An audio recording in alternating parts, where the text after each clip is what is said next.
యేసులో ఆనందం. ఇది శాశ్వతమైనది. మన ప్రభువును రక్షకుడినైన యేసుక్రీస్తు నామంలో శాంతి టీవీ ప్రేక్షకులకు వందనములు. బ్రదర్ శోభన్ గారిచే పరిశుద్ధాత్మ ప్రేరణతో ప్రారంభించబడిన శాంతి టీవీ ద్వారా ఇప్పటికే అనేక మంది ప్రజలు దీవించబడినారని మేము విశ్వసిస్తున్నాం. అదేవిధంగా పరిశుద్ధాత్మ ప్రేరణతో ప్రజలకు దేవుని యొక్క శక్తి కలిగిన వాక్యాన్ని అందించాలనే కోరికతో యేసులో ఆనందం అనే కార్యక్రమాన్ని శాంతి టీవీ ద్వారా ప్రసారం చేస్తున్నాం. ఈ కార్యక్రమం ద్వారా మీరందరూ ప్రార్థనాపూర్వకంగా దీవించబడాలని ఆశిస్తున్నాను. దేవుడు మిమ్మల్ని దీవించునుగాక. యేసులో ఆనందం.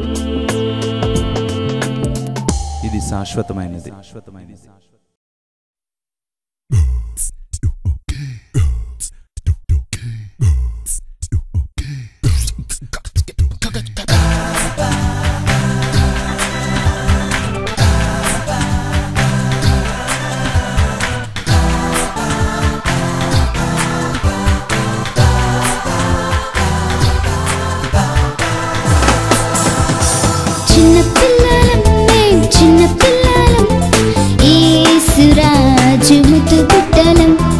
చిన్నప్పటి నుంచి మేం సండే స్కూల్కి వెళ్తాం.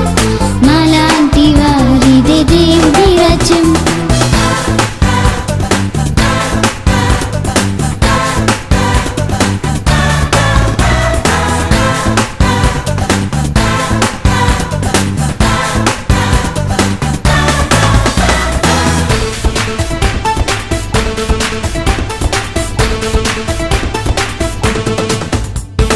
చిన్న చిన్న తప్పులైన పాపమే అంటాం.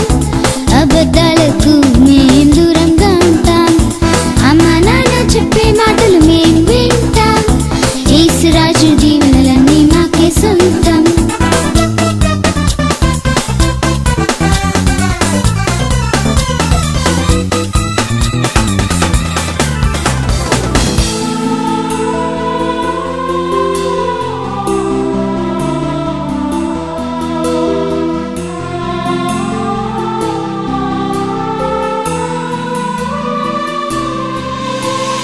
చెడు మాటలాడిన పాపమే అంటాం. చెడ్డవారికి మేం దూరంగా ఉంటాం. అమ్మ నాన్న కొరకై ప్రార్థన చేస్తాం. యేసురాజు దీవెనలన్నీ మాకే సొంతం.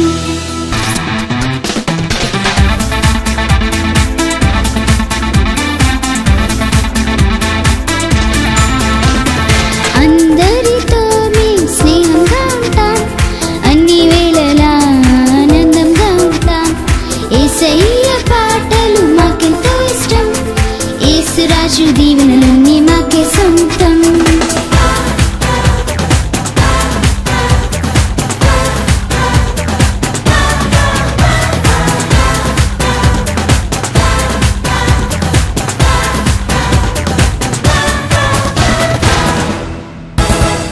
యేసులో ఆనందం. ఇది శాశ్వతమైనది. 62వ కీర్తనలో దావీదు భక్తుని యొక్క ఒక గొప్ప ఆలోచన గురించి మనం ఇక్కడ చూసుకోవచ్చు. ఎన్నాళ్ళ మట్టుకు మీరు పడిపోతున్న గోడని, ఒరిగిపోయిన కంచెను తోసేయడానికి ప్రయత్నిస్తారు. ఆల్రెడీ గోడేమో పడిపోయే కండిషన్లో ఉంది. ఎప్పుడు పడిపోద్దో తెలీదు, అలా ఒరిగిపోయింది. దాన్ని తోయడానికి ప్రజలు ప్రయత్నిస్తున్నారు. అలాగే కంచె అప్పటికే ఒరిగిపోయి ఉంది, దాన్ని పూర్తిగా తోసేయడానికి ప్రజలు ప్రయత్నిస్తున్నారు. అటువంటి భయంకరమైన స్థితిలో ఇక్కడ దావీదు భక్తుడు ఉన్నాడు. ఎప్పుడు కూలిపోద్దో తెలియని దాన్ని ఇంకా ఈ మనుషులు ఏం చేస్తున్నారంటే వారి అబద్ధాలతోనూ, వారి చెడ్డ మాటలతోనూ, వారి మోసపు మాటలతోనూ, వారి బలాన్ని ఉపయోగించి, వారి ధనాన్ని ఉపయోగించి, వారి సామర్థ్యాన్ని ఉపయోగించి దావీదు అనే ఒక భక్తుడిని కోల్దోయడానికి ప్రయత్నిస్తున్నారు. వాళ్ళందరూ మాటల ద్వారా కోల్దోయడానికి ప్రయత్నిస్తున్నారు, వారి శక్తి ద్వారా కోల్దోయడానికి ప్రయత్నిస్తున్నారు, అదేవిధంగా వారి యొక్క ఇన్ఫ్లుయెన్స్ ద్వారా కూడా వారు కోల్దోయడానికి ప్రయత్నిస్తున్నారు. అటువంటి సమయంలో ఒక భక్తుని యొక్క మనస్సు ఎలా ఉంటుంది అనేది మనం ఆలోచిస్తే ఇక్కడ మనం చూస్తున్నాం 5వ వచనంలో, నా ప్రాణం దేవుని నమ్ముకొని మౌనముగా ఉన్నది, ఆయన వల్లనే నాకు నిరీక్షణ కలుగుచున్నది. ఇక్కడ కీర్తనకారుడు నేర్చుకున్న పాఠం ఏంటంటే, మనుషులందరూ నన్ను పడద్రోయాలి అని ప్రయత్నించినప్పటికీ, మనుషులందరూ నా గురించి చెడ్డ మాటలు చెప్పి నన్ను కోలద్రోయాలి అని ప్రయత్నించినప్పటికీ కూడా నా ప్రాణమా దేవుని నమ్ముకొని మౌనముగా ఉండము అని చెప్పి అక్కడ చక్కగా తన ప్రాణాన్ని నెమలుపరుచుకున్నాడు. అంటే ఆ సమయంలో తన ప్రాణం తొందర పెట్టేస్తుంది అనమాట. అయ్యో నువ్వు పడిపోతావేమో, అయ్యో నీ పని అయిపోయిందేమో, మనుషులు ఎలా అంటున్నారు అలా అంటున్నారు, అవన్నీ జాగ్రత్తగా నువ్వు ఆలోచించు, నువ్వు పడిపోతావేమో అనే స్థితి వచ్చేస్తున్న సమయంలో తన ప్రాణంతో తను అంటున్నాడు, నా ప్రాణమా దేవుని నమ్ముకొని మౌనంగా ఉండము, ఆయనే నా రక్షణ ఆధారము, నా కొండ, నా కోట, నా ఆశ్రయము అని చెప్పి ఇక్కడ ఒక మంచి మాట చెప్తున్నాడు. చాలాసార్లు మన జీవితంలో మనకు వచ్చిన కష్టాల మధ్యన ఇద్దరు వ్యక్తులు మనతో మాట్లాడతారు. ఒకటి పరిశుద్ధాత్మ దేవుడు, రెండవది సాతాను. వీరిద్దరూ కూడా మాట్లాడుతూ ఉంటారు. ఈ సాతాను అన్య జనుల వలన, పాపిష్టుల వలన, తోటి సోదరులను పిలువబడిన వారి ద్వారా కూడా సాతాను మాట్లాడి ఏం చేస్తాడంటే మనల్ని నిరాశపరుస్తూ ఉంటాడు. మనం చూసాం యోహాను సువార్త 10వ అధ్యాయం 10వ వచనంలో, దొంగతనము, హత్య, నాశనం చేయుటకు వచ్చిన కానీ మరి దేనికి రాడు. సో సాతాను ఏం చేస్తాడంటే ప్రతిసారి మనల్ని మన దగ్గర దోచుకోవడానికి, మనల్ని నాశనం చేయడానికే వస్తూ ఉంటాడు. అయితే అదే సమయంలో దేవుడు తన శక్తిని మనకు తెలియజేయడం కోసం ఆయన కూడా మనకు తలుపు తడుతూ ఉంటాడు. విశ్వాసి లేకపోతే ఒక భక్తుడు తన్ని దేవుడు, అదేవిధంగా సాతానుకు సంబంధించిన వ్యక్తులు, దురాత్మ శక్తులు, ఆ వ్యక్తులు వారు వీరు కూడా దర్శిస్తున్నప్పుడు ఎవరికైతే ఆ వ్యక్తి తన మనస్సు తెరుస్తాడో, ఎవరికైతే తన నోటిని తెరుస్తాడో అదే ఆ వ్యక్తి యొక్క జీవితం మీద గొప్ప ప్రభావితం చేస్తుంది. ఈ రోజుల్లో చాలామందికి ఎంత ఘోరమైన గ్రహింపు అంటే ఎప్పుడు చూసినా పరిస్థితులే నా దేవుడి కంటే గొప్పవి, కష్టాలే నా దేవుని కంటే బలమైనవి అని ఆలోచించేటువంటి దౌర్భాగ్య స్థితిలో ఉన్నారు. కానీ ప్రతి శ్రమ, ప్రతి కష్టం కంటే నా దేవుడు బలవంతుడు అని అనేక సార్లు మనం గ్రహించలేకపోతున్నాం. కనుక ఈ రోజున మనం ఎప్పుడు చూసినా దేవుడు చెప్పిన మాటల్ని గ్రహించుకోగలిగే స్థాయికి మనం ఎదగాలి. యోబు భక్తుడు ఎంత మంచి మాట చెప్పాడంటే ఒకసారి చూడండి, 23వ అధ్యాయం 5వ వచనం, ఆయన నాతో పలుకు మాటలను గ్రహించుకుందును. అండర్లైన్ చేసుకోండి, అక్కడ ఉన్నది దేవుడు నాతో ఏదైతే చెప్పాడో దాన్ని నేను గ్రహించుకుంటాను. ఈ రోజున మనం దేన్ని గ్రహించుకుంటున్నాం? దేవుడు పలికిన మాటల్ని మనం గ్రహించుకోగలుగుతున్నామా, లేకపోతే మనుషులు చెప్పిన మాటల్ని మనం గ్రహించుకోగలుగుతున్నామా? దేన్ని బట్టి మనం దేవుని మాటలు గ్రహించుకోగలమో తెలుసా?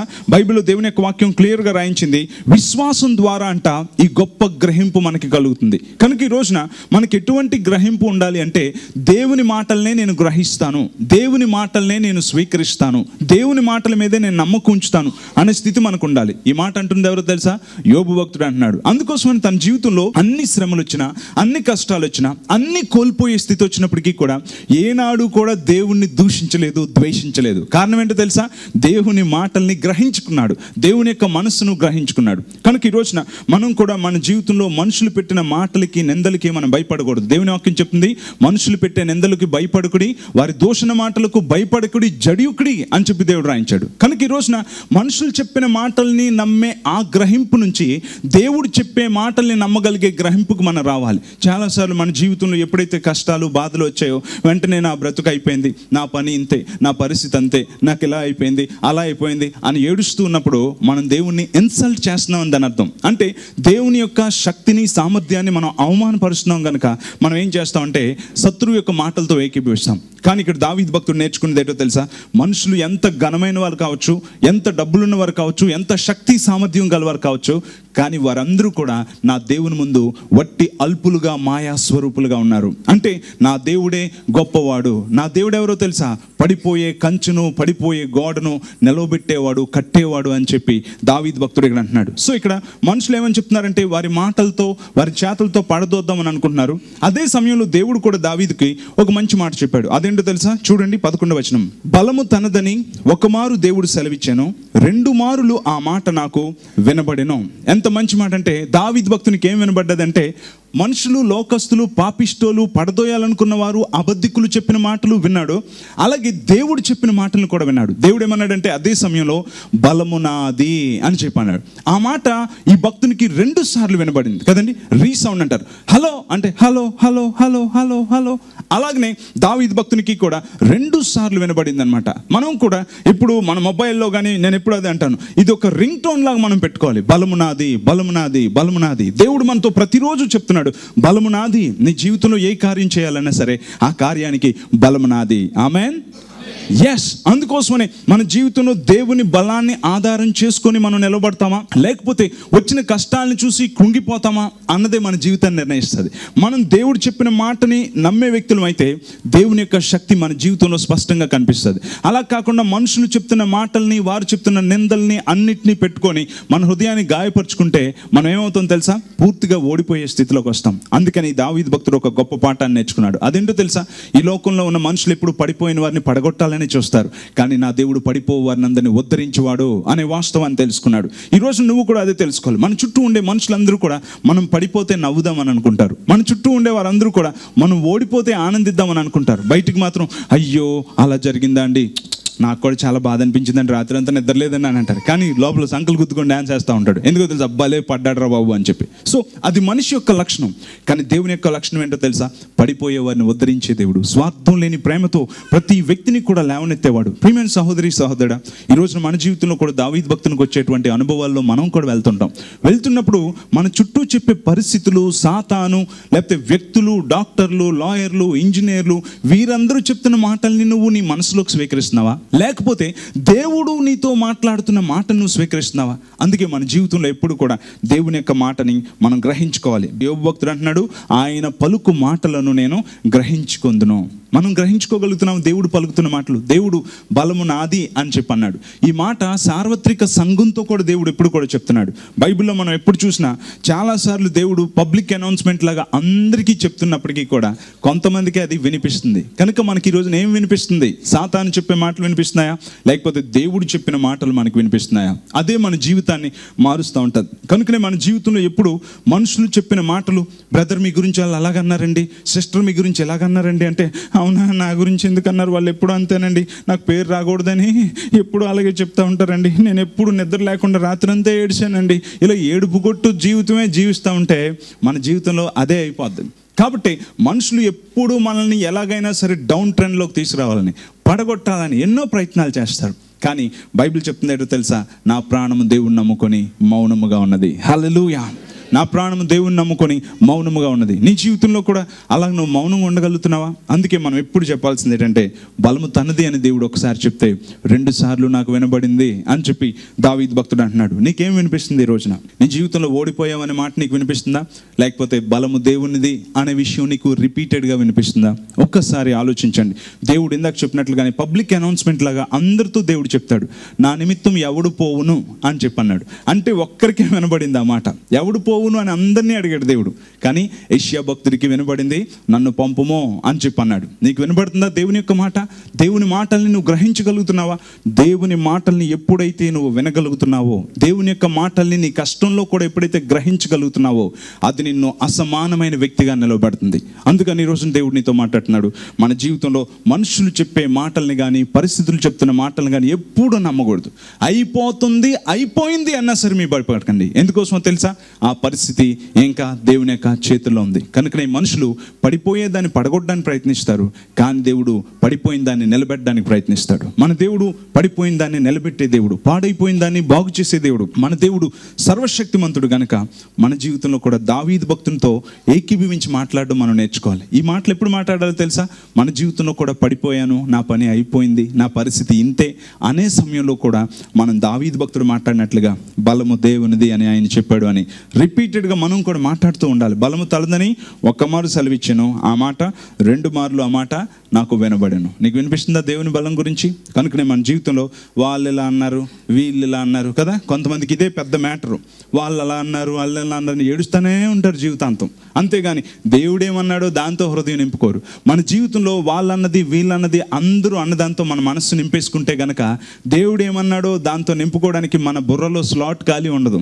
అందుకని ఇంకా దేవుడేమన్నాడో అది ఆలోచించడానికి కూడా లేకుండా పోతుంది. కనుక మన జీవితంలో దేవుడు ఏమన్నాడో దాన్నే మనం నమ్మాలి. అదేంటో తెలుసా, బలము తనదని 1 మారు సెలవిచ్చెను, 2 మార్లు ఆ మాట వినబడను. అందుకే దావీదు భక్తుడు 18వ కీర్తనలో ఏమన్నాడు, యెహోవా నా బలమా, నా జీవితంలో ప్రతి విజయానికి కారణం ఏంటో తెలుసా?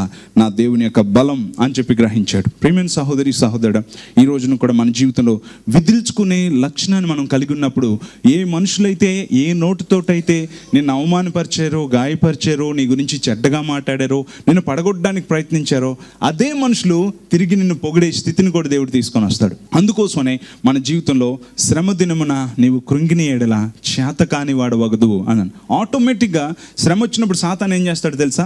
నిన్ను చేతకాని వాడి కింద మార్చడం కోసం మొట్టమొదట కృంగదీసే ఆలోచనలు నీకు కలుగజేస్తుంటాడు. అందుకనే ఆ సమయంలో అటువంటి ఆలోచనలు కాకుండా నా దేవుడు బలవంతుడు అనే ఆలోచనతో మీరు ఉండాలి. నా దేవుడు, ఆయన చప్పట్లు కొట్టి మహిమపరుస్తాం. ఎస్, హల్లెలూయా. దావీదు భక్తుడు అంటున్నాడు, the lord is my strength, దేవుడే నా బలం అని చెప్పి అన్నాడు. కనుకనే నీ దేవుడు నీ పరిస్థితులు, నీ కష్టాలు, నష్టాలు అన్నిటికంటే ఆయన బలవంతుడు. అందుకనే వాళ్ళన్నారు వీళ్ళన్నారని కృంగి ఏడవకూడదు. ఇద్దరు వ్యక్తులకి గొడవైంది. గొడవైన తర్వాత ఇద్దరికి పడలేదు. సో తన శత్రువు మీద ఎలాగైనా పగ తీర్చుకోవాలని అనుకున్నాడు. అనుకుని ఏం చేద్దామా అని అనుకుంటే వాడి గాడిద అప్పుడే మేసుకుంటూ అడవిలోకి వస్తుంటే అమ్మ ఈ గాడిదని చంపేసామంటే అడిగి బాగుంటుందని చెప్పి ఏం చేశాడంటే ఆ గాడిదని అడవిలో కట్టేసి వెంటనే రాత్రంతా పెద్ద గొయ్యి తవ్వేశాడు. గాడిదని అందులో పూడ్చేద్దామని పెద్ద గొయ్యి తవ్వేసిన తర్వాత అందులోకి గాడిదని తోసాడు. తోసేసేటప్పటికి రాత్రి అయిపోయింది. గాడిద అందులో ఎప్పుడైతే అలా ఉందో ఇంకా రాత్రంతా కూడా మట్టి అంతా గాడిద మీద వేసి కప్పేద్దాం, సజీవ సమాధి అంటారు చూసారా, అలా దాన్ని కప్పేద్దాం గాడిదని గోతులో తోసి రాత్రంతా మట్టితో నింపడం మొదలు పెట్టాడు. రాత్రంతా మట్టితో నింపుతా ఉంటే ఆ గాడిద ఏం చేసిందంటే ఇలాగా పారతో మట్టి దాని మీద వేయగానే అది ఇలా విదిలించడం మొదలు పెట్టింది. ఎప్పుడైతే విదిలిస్తుందో అది కింద పడుతుంటే దాని మీద నించుంది. రాత్రంతా అడిగి చీకట్లో కనబట్టలేదు, వేసేస్తుంటే గాడిద మీద విదిలించడం మొదలు పెట్టింది. తెల్లారిన దాకా ఆడు తోటడం మొదలుపెట్టి తోడి ఆడు అలసిపెట్టేప్పటికి జాగ్రత్తగా అలాగా మట్టి మీద పైకి వచ్చి ఒకసారి ఆడికేసి చూసి సకిలించి తిన్నగా ఇంటికి వెళ్ళిపోయిందంట. చూసారా? అలాగనే మన జీవితంలో కూడా చాలాసార్లు మనం మట్టి వేస్తున్నప్పుడు మనం కూడా ఇలా విదిలించాలి కదండి. విదిలించుకునే లక్షణాన్ని మనందరం కూడా కలిగి ఉండాలి. అంతేగాని గాడిద అందులో ఉండి అంతేలే దేవుడు నా తలరాత అంతే, నాకు దేవుడు అలాగ రాశాడు అందుకే వేస్తున్నారు వేయండి అన్నది అనుకోండి, భూస్థాపితం అయిపోతుంది. అలాగే మన జీవితంలో కూడా మనుషులు, పరిస్థితులు ఏమన్నా సరే విదిలించుకునే లక్షణాన్ని కలిగి ఉండండి. దేవుడు ఆ అవమానాలు వేసిన బురద మీదే మనల్ని మెట్టు కింద చేసి నిలబెట్టి సమాజానికి ఆశీర్వాదంగా దేవుడు ఉంచుతాడు. చప్పట్లు కొట్టి నామమును మహిమపరుస్తాం. హల్లెలూయా.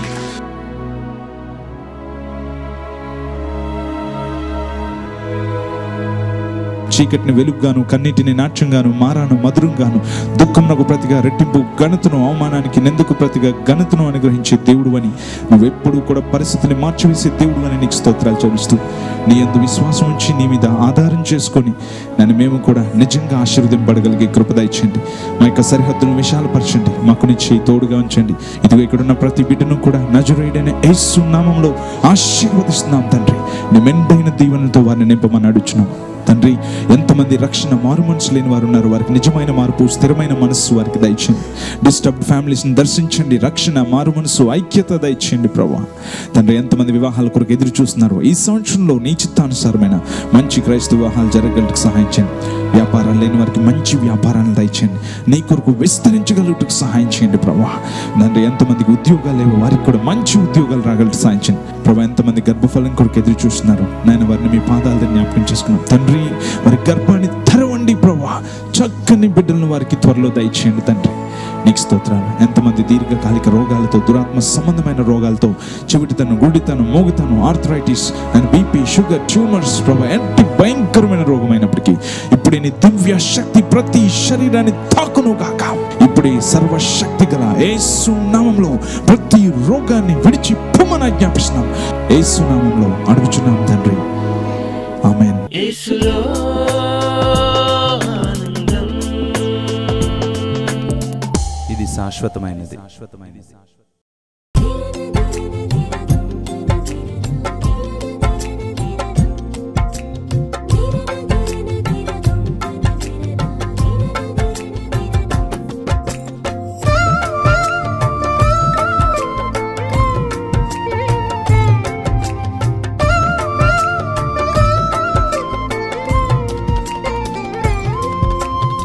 నీవు లేని రోజు అసలు రోజే కాదయా, నీవు లేని బ్రతుకు అసలు బ్రతుకే కాదయా, నీవు లేని రోజు అసలు రోజే కాదయా, నీవు బ్రతుకు అసలు బ్రతుకే కాదయా.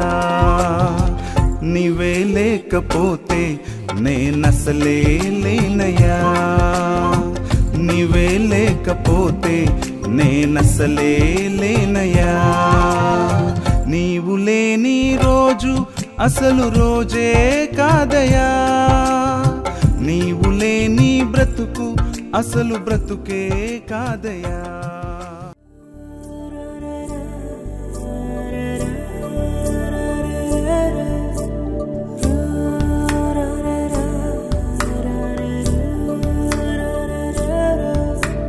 నీ అరచేతిలో చెక్కుకుంటివి నన్ను ప్రభువా, నీ నీడలో దాచుకుంటివి నన్ను దేవా. నీ అరచేతిలో చెక్కుకుంటివి నన్ను ప్రభువా, నీ నీడలో దాచుకుంటివి నన్ను దేవా. నీ రెక్కల చాటున దాగుకొని నిన్ను కీర్తించెదను. నీవు చేసిన మేళ్లను తలచుచునే ఇలా జీవించెదను. నా కన్నీ నీవే దేవా, నా బ్రతుకు నీకే ప్రభువా. నా కన్నీ నీవే దేవా, నా బ్రతుకు నీకే ప్రభువా. చెప్పనా చెప్పనా యేసుని ప్రేమను, చూపనా చూపనా మార్చిన బ్రతుకును. గుండెలో గుడి కట్టి యేసయ్యకివ్వనా, ప్రాణమే పెట్టినా ఈ ప్రేమ మరతునా. గుండెలో గుడి కట్టి యేసయ్యకివ్వనా, ప్రాణమే పెట్టినా ఈ ప్రేమ మరతునా. చెప్పనా చెప్పనా చెప్పనా యేసుని ప్రేమను, చూపనా చూపనా మార్చిన బ్రతుకును. కలలా ఉన్నది నేనేనా అన్నది నిజమవుతున్నది నీవు నాతో అన్నది. నిరాశల నిశిలోన ఉషోదయం వచ్చింది. యేసుని ప్రేమే నన్ను బ్రతికించెను. నిరాశల నిశిలోన ఉషోదయం వచ్చింది. యేసుని ప్రేమే నన్ను బ్రతికించెను. కలలా ఉన్నది నేనేనా అన్నది నిజమవుతున్నది నీవు నాతో అన్నది.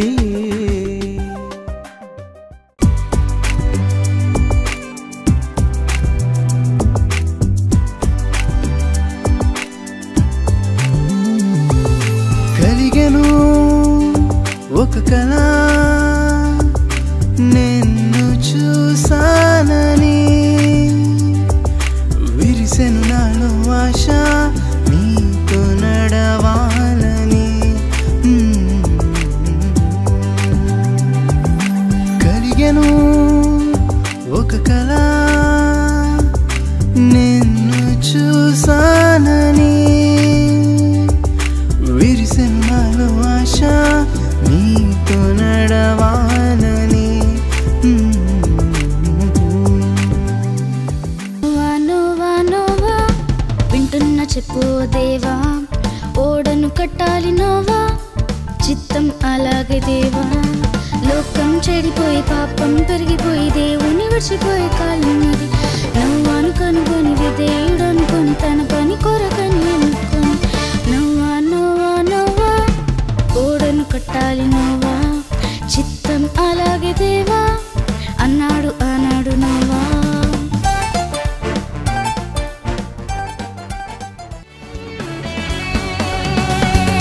యేసయ్యా నీ నామం ఘనమైనది, నీ నామం. యేసయ్యా నీ నామం స్థిరమైనది, నీ నామం. యేసయ్యా నీ నామం ఘనమైనది, నీ నామం. యేసయ్యా నీ నామం స్థిరమైనది, నీ నామం. యేసులో ఆనందం. ఇది శాశ్వతమైనది. నువ్వు ఎప్పుడు హెచ్చింపబడతావో తెలుసా? నువ్వు ఓర్చుకున్నప్పుడు హెచ్చింపబడతావు. దేవుడు నీ శత్రువు ఎదుట నీకు భోజనాన్ని దేవుడు సిద్ధపరుస్తాడు. ఎవరైతే నిన్ను తొక్కాలని అనుకున్నారో అక్కడే దేవుడు నిన్ను నిలవబెడతాడు. These are the days of Elijah, declaring the word of the Lord. And these are the ఈ అంచు దినాల్లో ఎవరైనా ఏ శ్రమలోనైనా నిలవబడి దేవుని నామాన్ని మహింపరచాలి అని అనుకుంటే వారు తెలుసుకోవాల్సింది ఏంటంటే యేసు నన్ను ప్రేమిస్తున్నాడు. And though these are days of great trials, of famine and darkness and sword, still with a voice in the desert crying, prepare ye the way of the Lord. Behold, ఈ రోజున కూడా దేవుడు ఈ బైబిల్ గ్రంథంలో ధననిధిని పెట్టాడు. ఎవరైతే ఈ Bible గ్రంథాన్ని చదివి ఆ ప్రకారంగా జీవించడానికి ఇష్టపడతారో వారి జీవితంలోనే దేవుడు వర్ధిల్లుట అనేదాన్ని వారి అనుభవంలో ఉంచాలని కోరుకుంటున్నాడు. and out of Zion's hill salvation comes.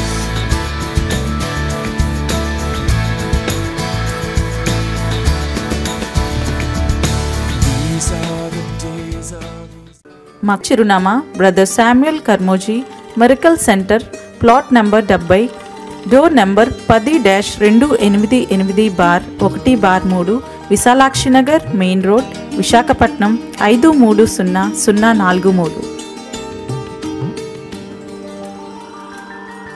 Our new address, Brother Samuel Karmoji, plot number 70, door number 10-288/1/3, Visalakshi Nagar, Main Road, Visakhapatnam 530043, Andhra Pradesh, India. Our phone numbers 9701-400-777, 98483-50332.